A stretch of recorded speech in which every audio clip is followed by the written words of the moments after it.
हाँ जी, इन बच्चों के साथ जिंदगी एक हसीन सा सपना लगती है। I mean living in this beautiful town near Himalayas with these amazing boys. हर दिन मैं थैंकफुल फील करता हूँ कि मुझे इन बच्चों के साथ लाइफ स्पेंड करने को मिलती है।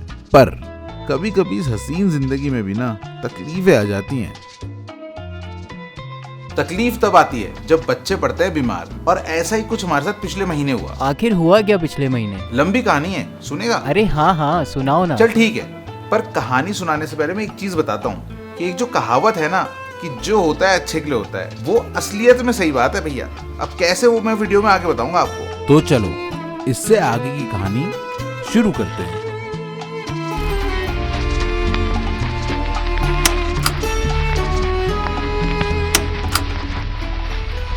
ओके, तो ये कहानी है मार्च 2023 की, जब एक रात सडनली मैक्स कुछ वियर्ड सी आवाजें निकालने लगा।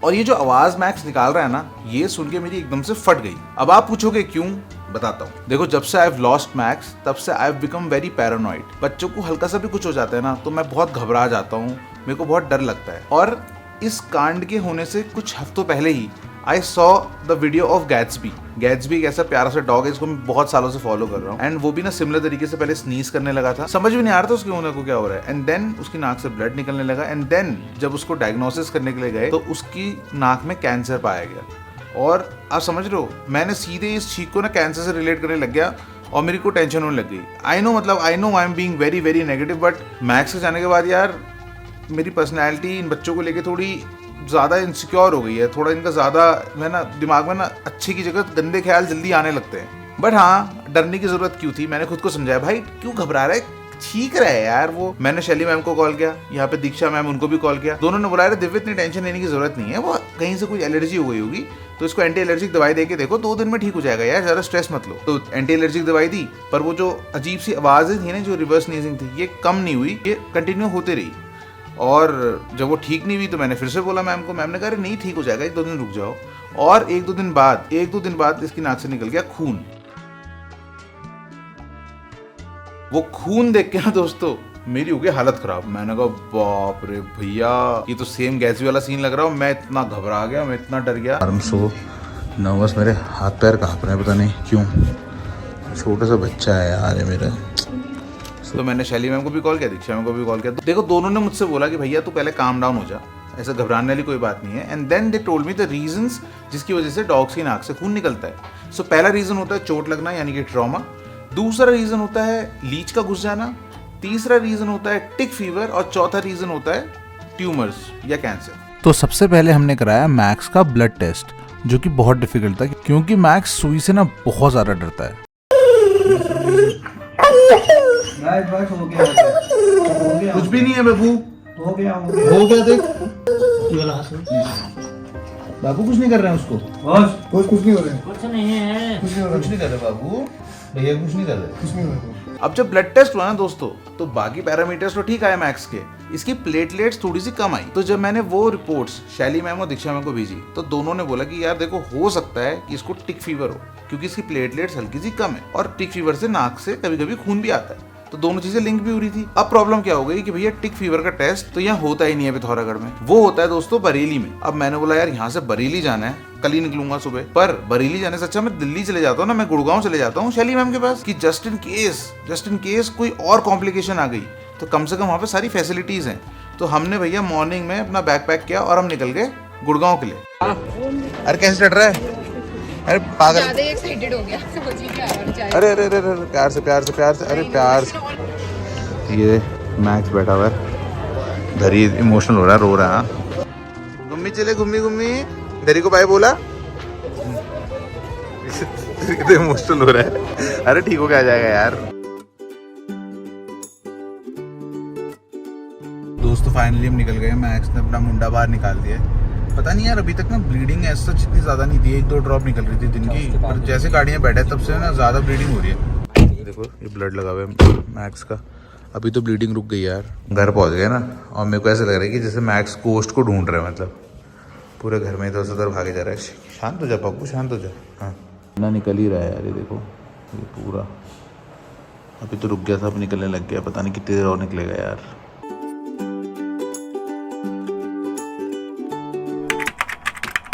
हम बस पहुंच गए हैं, यहाँ पे क्लिनिक है। भाई मेरी फट रही है, भाई इतनी नर्वसनेस हो रही है, आई डोंट नो व्हाई। दोस्तों गुड़गांव हम पहुंचे, डॉक्टर शैली की क्लिनिक पहुंचे। वहाँ पहुंचते ही सबसे पहले इसको फिजिकल जो एग्जामिनेशन होता है वो तो क्या ही उन्होंने, साथ में इसका फटाक से ना टिक फीवर का टेस्ट भी कराया और ब्लड टेस्ट भी कराया। टिक फीवर के टेस्ट की रिपोर्ट आने में जो पीसीआर टेस्ट होता है उसमें दोस्तों टाइम लगता है, ब्लड टेस्ट तो 1 घंटे में आ जाती है रिपोर्ट। टिक फीवर के लिए टेस्टिंग चले गई और इसकी जो ब्लड रिपोर्ट्स आई थी ना, उन ब्लड रिपोर्ट्स में इसके प्लेटलेट्स काफी गिर चुके थे। इनफैक्ट सिर्फ 80,000 प्लेटलेट्स थे सिर्फ। दोस्तों जो एवरेज प्लेटलेट्स होते हैं ना वो मतलब 3 से 4 लाख के आसपास होते हैं और मैक्स के सिर्फ 80,000 थे, यानी कि 1 या 2 दिन बाद इसकी सिचुएशन लाइफ थ्रेटनिंग हो जाती। तो हम लोग अब श्योर थे कि भाई जो ब्लड निकल रहा है ना वो टिक फीवर की वजह से निकल रहा है, क्योंकि प्लेटलेट्स गिर गई हैं। तो इमीडिएट इफेक्ट से इसका हमने जो ट्रीटमेंट है ना वो स्टार्ट कर दिया। अब दोस्तों टिक फीवर का ट्रीटमेंट शुरू हो गया and in the meanwhile we started to learn more about tick fever, की क्या होता है, कैसे होता है। मेरा एक फ्रेंड है, बहुत अच्छा फ्रेंड है, गौरव, तो उसका डॉग जो है, उसके डॉग को टिक फीवर हुआ था और उसकी नाक से जो जबरदस्त ब्लीडिंग हुई थी ना, भयंकर।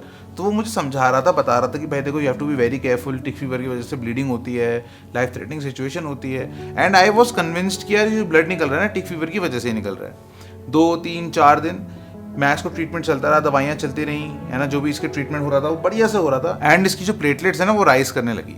इसकी प्लेटलेट्स पहले 1,50,000 हुई, फिर 2 लाख हुई, फिर धीरे धीरे 2,30,000, 2,40,000 पहुँच गई। जब प्लेटलेट्स 2.5 लाख के आसपास पहुँच गई ना, और मैक्स की एनर्जी वगैरह भी वापस आ गई, क्योंकि जब हम गए थे ना मैक्स की एनर्जी इतनी कम थी कि गाड़ी पे भी नहीं चढ़ पा रहा था। एंड देन आपको फील होता है, राइट, आपने बच्चे को आप देखते हो तो आपको फील होता है कि इसके अंदर एनर्जी है। तो बात में जब प्लेटलेट्स बढ़ी ना तो मैक्स कूद रहा है, गाड़ी पे चढ़ जा रहा है, एकदम ना दौड़ रहा है, भाग रहा है, वहाँ पे भी गुड़गांव में खेलने लग रहा है। तो वो फील हो रहा था कि हाँ यार इंप्रूव हो रहा है, मतलब तबीयत सही हो रही है। पर अब साला परेशान इस बात से कि ब्लीडिंग नहीं रुक रही, ब्लीडिंग फिर भी हो जा रही है। प्लेटलेट्स बढ़ गए तो ब्लीडिंग रुक जानी चाहिए। मैं अभी घर आया हूँ ना, इतनी ब्लीडिंग हुई हुई है मैक्स को, मुझको समझ ही नहीं आ रहा है यार। अब नाक में भी सब कुछ सही है, टिक फीवर भी ठीक हो रहा है, तो ब्लीडिंग क्यों नहीं रुक रही होगी। और एक दिन तो क्या हुआ कि मैक्स के सिम्टम्स ना और बिगड़ गए। ये रिवर्स नीज करने लगा और इसने करीबन 2-3 घंटे तक कंटिन्यूअसली रिवर्स नीज किया है।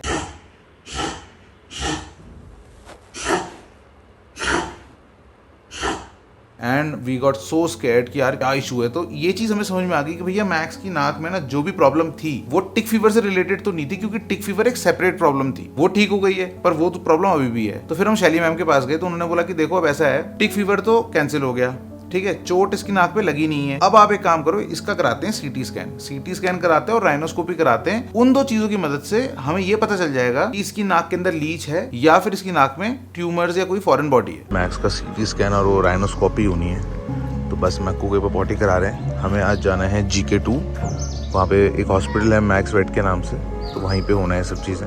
सीटी स्कैन डॉक्टर ने किया, राइनोस्कोपी डॉक्टर ने करी। We were very very very tensed. एक तो ना वो होता है ना आपके ट्रॉमा होता है, मैक्स को लेके मैं सीटी के लिए आता था, अल्ट्रासाउंड के लिए आता था, तो मैं इतना उस टाइम पे मेरी हिम्मत और मेरा दिल ऐसा हो जाता था ना, तो वही मेमोरीज वापस आ रही हैं। मैं वेट कर रहा हूँ, ये अंदर गया हुआ है बेहोश करके, ओ माय गॉड। मतलब मैं बहुत बहुत ज्यादा, मतलब मैं परेशान और स्ट्रेस में था।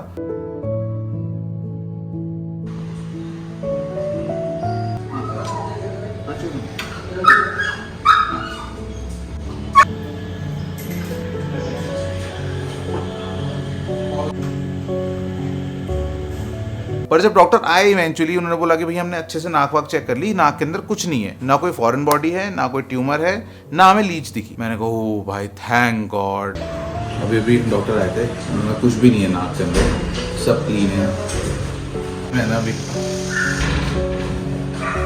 Thank God.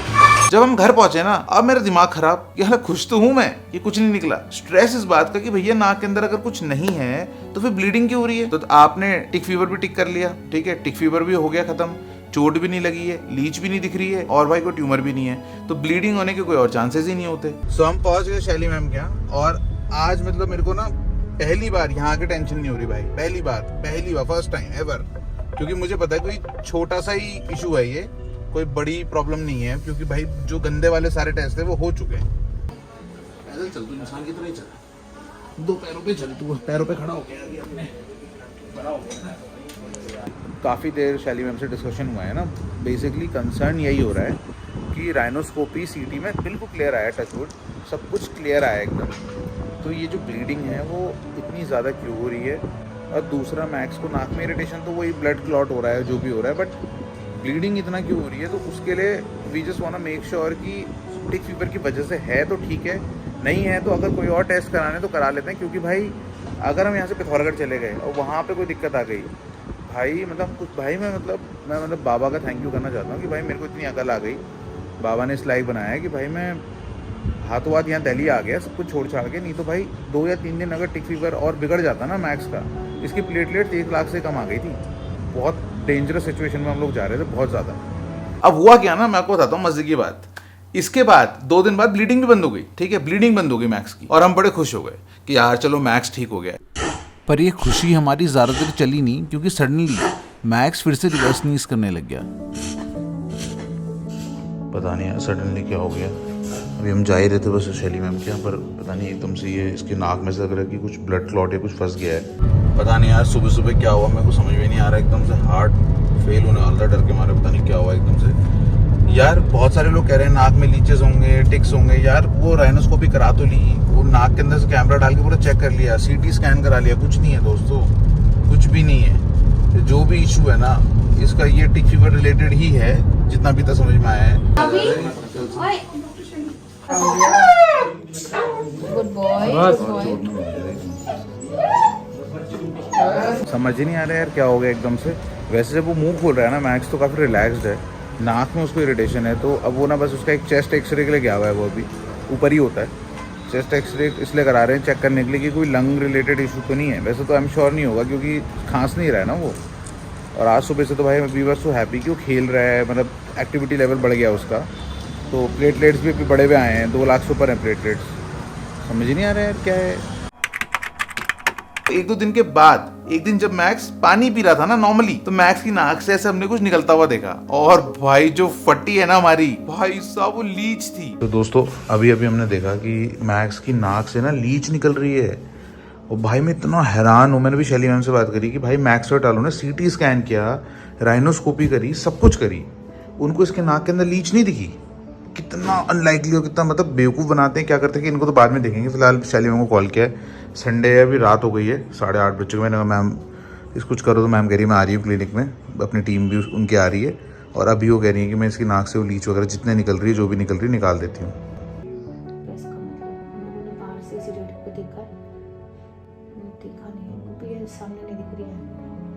रिलैक्स प्लीज यार, थोड़ा शांत बेटा, शांत।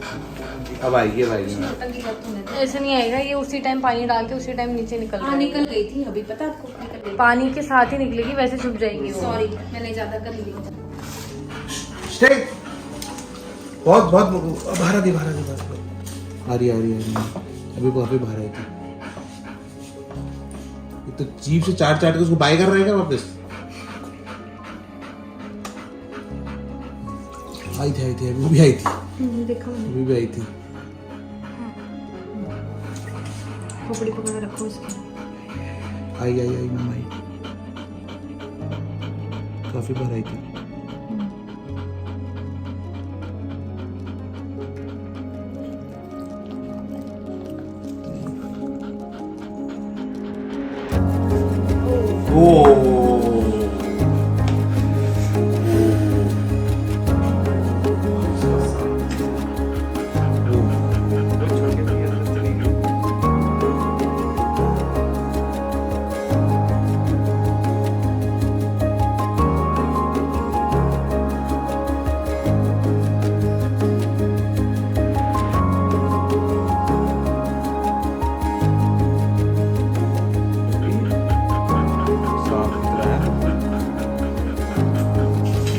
इतनी बड़ी है ये,